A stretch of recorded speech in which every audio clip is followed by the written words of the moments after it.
ये कहानी एक ऐसी औरत की है जिसका पति उसे सेटिस्फाई नहीं कर पाता है, जिसके बाद वो अपने पति की हत्या करके उसके दोस्त के साथ शादी कर लेती है। मूवी के स्टार्टिंग में हम एक आदमी को देखते हैं।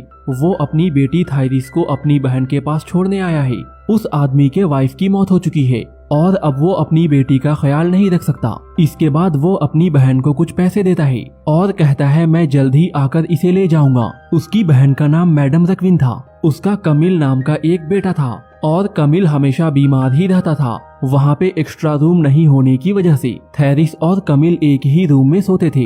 यहाँ आने के बाद थैरिस हमेशा अपने डैड की यादों में खोई रहती। उसे उम्मीद था कि उसके डैड यहाँ आकर उसे ले जाएंगे, लेकिन ऐसा कभी नहीं होता है। अपने डैड का वेट करते हुए थैरिस अब बड़ी हो गई थी। फिर एक दिन जब थैरिस घर के बाहर घूम रही थी तो उसे वहाँ पे मैडम का बेटा कमिल मिलता है। थैरिस कमिल से किस करने के लिए कहती है, लेकिन कमिल थैरिस के इरादे नहीं समझ पाता है और वो उसे गाल पे किस करता है। तभी वहाँ पे मैडम भी पहुँच जाती है। वो थैरिस से कहती है तुम्हारे डैड अब नहीं रहे। साथ ही वो कहती है कमिल की पेरिस में जॉब लग गई है और अब वो सब लोग पेरिस शिफ्ट करने वाले हैं। लेकिन जाने से पहले मैडम थैरिस से कहती है मैं चाहती हूँ तुम और कमिल शादी कर लो।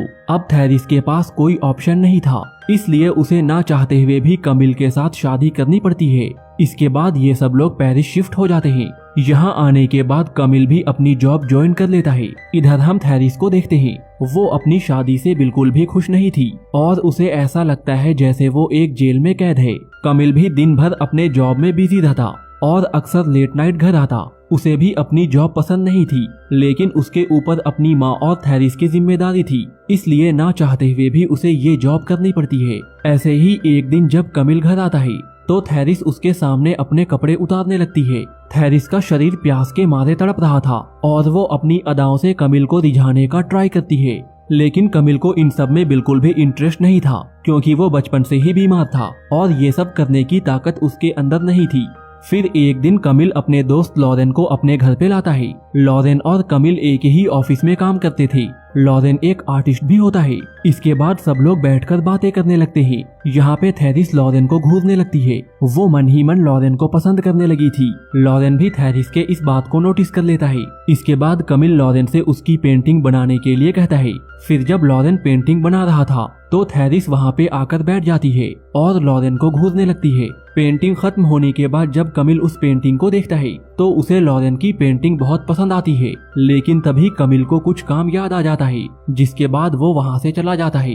अब कमरे में थैरिस और लॉरेन अकेले होते हैं। यहाँ पे लॉरेन थैरिस से कपड़े उतारने के लिए कहता है। चूँकि थैरिस पहले से ही प्यासी थी, इसलिए वो तुरंत ही अपने कपड़े उतार देती है और इसके बाद दोनों एक दूसरे की प्यास को शांत करते हैं। इसके बाद से ही दोनों के बीच अफेयर शुरू हो जाता है और इन दोनों को जब भी मौका मिलता दोनों एक दूसरे के साथ जमकर मजे करते। थैरिस अक्सर कुछ न कुछ बहाना बनाकर लॉरेन के पास जाती थी और फिर लॉरेन थैरिस के खेत में अपने हल से खुदाई करता। थैरिस अब लॉरेन के प्यार में डूब गई थी, लेकिन साथ ही उसे इस बात का डर भी था कहीं लॉरेन उसे छोड़ ना दे। दूसरी ओर हम कमिल को देखते हैं। उसे अब लगने लगा था थैरिस कहीं खोई खोई रहती है और उसे ऐसा लगता है थैरिस उसके पास होते हुए भी उससे दूर है। यहाँ पे लॉरेन कमिल को समझाते हुए कहता है तुम बस थैरिस के साथ प्यार करो, सब कुछ ठीक हो जाएगा। इसके बाद कमिल थैरिस के साथ प्यार करता है, लेकिन थैरिस बिल्कुल भी सेटिस्फाई नहीं होती है। नेक्स्ट डे जब थैरिस और लॉरेन एक साथ होते हैं तभी मैडम वहाँ पे पहुँच जाती है, जिसे देखकर लॉरेन वहाँ पे छुप जाता है।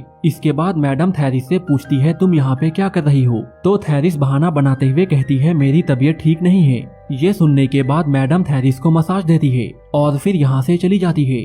फिर हम कमिल और थैरिस को देखते हैं। यहाँ पे कमिल थैरिस से कहता है हम वापस अपने गांव जा रहे हैं, क्योंकि कमिल को ऐसा लगता है यहाँ आने के बाद थैरिस उससे दूर होते जा रही है। ये सुनने के बाद थैरिस परेशान हो जाती है, क्योंकि अगर वो लोग गांव चले गए तो वो कभी भी लॉरेन से नहीं मिल पाएगी। उसी रात थैरिस ये बात लॉरेन को बताती है। वो कहती है मैं तुमसे अलग नहीं रह सकती। ये सुनकर लॉरेन थैरिस से कहता है अब बस एक ही रास्ता बचा है, हमें कमिल को रास्ते से हटाना होगा। लॉरेन की ये बात सुनकर थैरिस शॉक्ड हो जाती है, लेकिन लॉरेन उसे समझाते हुए कहता है हम कमिल को इस तरह मारेंगे जिससे ये एक एक्सीडेंट के जैसे लगेगा।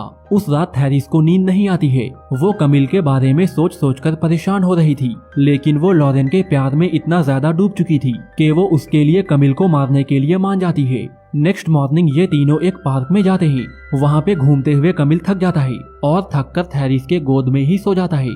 कमिल के उठने के बाद ये तीनों एक बोट में जाते हैं। यहाँ पे थेरिस को लगता है लॉरेन कमिल को मार देगा, लेकिन वो अब भी इस बात को लेकर श्योर नहीं थी कि कमिल को मारना ठीक होगा या नहीं। तभी लॉरेन तैरते हुए पानी से बाहर आता है। वो कमिल को पानी से निकाल कर लाता है। इसके बाद ये दोनों रोने का ड्रामा करते हैं और ऐसा दिखाते हैं जैसे इनकी बोट डूब गई थी और उसके साथ साथ कमिल भी डूब गया। इसके बाद सब लोग घर आ जाते हैं। कमिल की लाश देखकर मैडम भी बहुत रोती है, क्योंकि उनका इकलौता बेटा उनको छोड़कर जा चुका था। इसके बाद सब लोग मिलकर कमिल का फ्यूनरल कर देते हैं। उसी रात थेरिस और लॉरेन एक दूसरे से मिलते हैं और एक दूसरे के शरीर के प्यास को शांत करते हैं। अब दोनों हमेशा के लिए एक दूसरे के हो गए थे। फिर एक दिन हम मैडम को देखते हैं। वो थेरिस पे गुस्सा कर रही थी। वो कहती है तुम्हारे रहते हुए कमिल कैसे डूब गया, और अगर वो डूब गया तो तुम कैसे बच गई। लेकिन तुरंत ही उन्हें अपने गुस्से का एहसास होता है और वो थेरिस से माफी मांगते हुए उसे गले से लगा लेती है।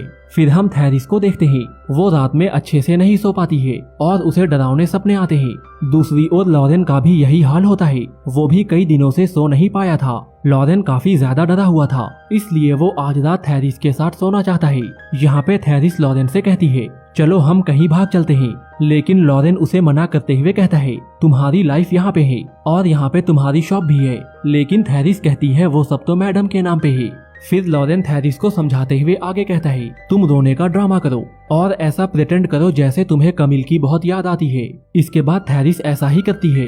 थेरिस का दुख देखकर सारे लोग मैडम को समझाते हुए कहते हैं तुम्हें थेरिस की दूसरी शादी कर देनी चाहिए, इससे उसका दुख कम हो जाएगा। साथ ही वो ये भी कहते हैं थेरिस के लिए लॉरेन परफेक्ट रहेगा। मैडम भी उन लोगों की ये बात मान जाती है और इसके बाद सब लोग मिलकर ये बात उन दोनों को बताते हैं। ये दोनों भी इस बात को मान जाते हैं और अगले दिन ही दोनों की शादी हो जाती है। उसी रात लॉरेन थेरिस से कहता है आज की रात वही रात है जिसका हम इंतजार कर रहे थे। लेकिन थेरिस इस शादी से बिल्कुल भी खुश नहीं थी और उसे इस बात का बहुत पछतावा हो रहा था कि उसने अपनी हवस के लिए अपने पति को ही मार डाला। साथ ही वो मैडम के दुख से भी काफी परेशान होती है। इसके बाद वो लॉरेन से पूछती है तुमने कमिल को कैसे मारा। लॉरेन कहता है तुम भी वहीं पे थी, क्या तुमने नहीं देखा। थेरिस कहती है मैंने अपनी आंखें बंद कर ली थी। फिर लॉरेन कहता है मैंने उसे पानी में डुबो दिया था। यहाँ पे थेरिस को ऐसा लगता है जैसे लॉरेन ने कमिल को तड़पा तड़पा कर मारा है और इसलिए वो लॉरेन से झगड़ने लगती है। वो उससे कहती है तुम्हें कमिल को नहीं मारना चाहिए था। दरअसल थेरिस को ऐसा लगता है जब से इन दोनों ने कमिल को मारा है तब से इनकी लाइफ पहले जैसी नहीं रही और अब थेरिस लॉरेन के साथ बिल्कुल भी खुश नहीं है। ऐसे ही कई दिन बीत जाते हैं। मैडम अभी तक अपने बेटे को नहीं भूल पाई थी। फिर एक दिन तीनों पार्क में जाते हैं। तभी वहाँ पे मैडम को अटैक आ जाता है और वो पैरालाइज्ड हो जाती हैं, जिसके बाद इन दोनों को ही मैडम का ध्यान रखना पड़ता है। यहाँ पे लॉरेन मैडम को भी मारना चाहता है ताकि उनकी प्रॉपर्टी वो अपने नाम कर सके, लेकिन थेरिस लॉरेन को ऐसा करने नहीं देती। एक दिन जब थेरिस मैडम को नहला रही होती है तभी उसके और लॉरेन के बीच बहस हो जाता है। दोनों एक दूसरे को कमिल की मौत का जिम्मेदार बताने लगते हैं। उन दोनों की ये बात मैडम भी सुन लेती है और ये सुनकर उनकी हालत मरने जैसी हो जाती है। जाते जाते ये बात मैडम अपने दोस्तों को बताने का ट्राई करती है, लेकिन वो कुछ भी नहीं बोल पाती है। दूसरी ओर हम लॉरेन को देखते हैं। वो एक दुकान से जहर खरीदता है क्योंकि अब वो थेरिस और मैडम दोनों को मारना चाहता है। वहीं मैडम इंक से जमीन पे लिख देती है थेरिस और लॉरेन ने ही कमिल को मारा है। मैडम का ये नोट उनकी एक दोस्त देख लेती है और ये बात वो सबको बताने के लिए जाती है। फिर जब इस बात का पता थेरिस और लॉरेन को चलता है तो दोनों फिर से एक हो जाते हैं और दोनों मिलकर मैडम को मारने का प्लान करते हैं। इसके बाद दोनों मैडम को लेकर एक नदी के पास जाते हैं। दोनों ये प्लान करते हैं मैडम को इस तरह मारना है जिससे ये एक एक्सीडेंट लगे। इसके बाद लॉरेन जहर वाली बोतल निकालता है और थेरिस एक चाकू निकालती है, लेकिन तभी दोनों अपना माइंड चेंज कर लेते हैं और खुद को ही मारने का फैसला करते हैं और फिर बारी बारी से दोनों जहर को पी लेते हैं। जहर पीने की वजह से दोनों की मौत हो जाती है। तभी मैडम के दोस्त भी वहाँ पे पहुँच जाते हैं और मैडम को बचा लेते हैं। दरअसल जब से इन दोनों ने कमिल को मारा था तब से इन दोनों की जिंदगी नर्क बन गई थी और इसलिए दोनों अपनी जान देने का फैसला करते हैं और यहीं ये मूवी खत्म हो जाती है।